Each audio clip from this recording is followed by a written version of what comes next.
আসসালামু আলাইকুম। আশা করি আপনারা সবাই অনেক ভালো আছেন। আজকে আমি আপনাদের সঙ্গে মজাদার একটা রেসিপি শেয়ার করব, যেটা হলো মুগ ডাল দিয়ে মুরগির মাংসের রেসিপি।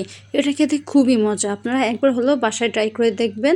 এটা মেহমান আসলে এটা খেতে খুবই মজা হবে। চলুন দেরি না করে ভিডিওটা শুরু করেন। এখানে আমি কড়াইতে তেল দিয়েছি, এই পর্যায়ে আমি এখানে মশলা দিয়েছি। এখানে এলাচ, দারচিনি এবং তেজপাতা দিয়েছি, কিছুটা লবঙ্গ দিয়েছি, এখানে 1 কাপ পরিমাণ পেঁয়াজ দিয়েছি। এই পর্যায়ে আমি এটা ভালোভাবে ভেজে নেওয়ার পর এখানে আদা রসুন বাটা, লবণ, মরিচের গুঁড়া, হলুদের গুঁড়া, ধনিয়ার গুঁড়া এবং জিরার গুঁড়া দিয়ে দিয়েছি। এরপর যে আমি এখানে 2টা টমেটো ভালোভাবে ব্লেন্ড করে এটাও দিয়েছি। এখানে মশলাগুলো ভালোভাবে কষিয়ে নিতে হবে। মশলা যত কষাবেন মাংস তত মজা হবে। এখানে আমি 3-4 মিনিট ভালোভাবে কষিয়ে নিয়েছি। যখন তেলটা উপরে ভেসে উঠবে এ পর্যায়ে আমরা মুরগির মাংসটা দিয়ে দেবো।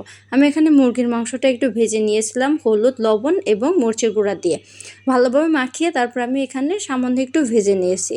এর পর্যায়ে আমি এখানে মুগ ডাল দিয়ে দেব। মুগ ডালটা আমি এখানে ভেজে ধুয়ে রেখে দিয়েছিলাম।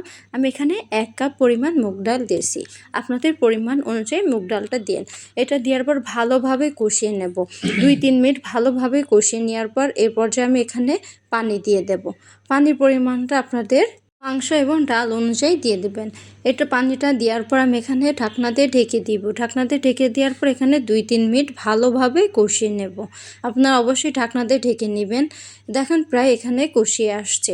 আমার এখানে ডালটা 70%-এর বেশিও ডালটা সিদ্ধ হয়ে আসছে। এবার যে আমি আবারও ঢাকনা দিয়ে ঢেকে ভালোভাবে কষিয়ে নেব।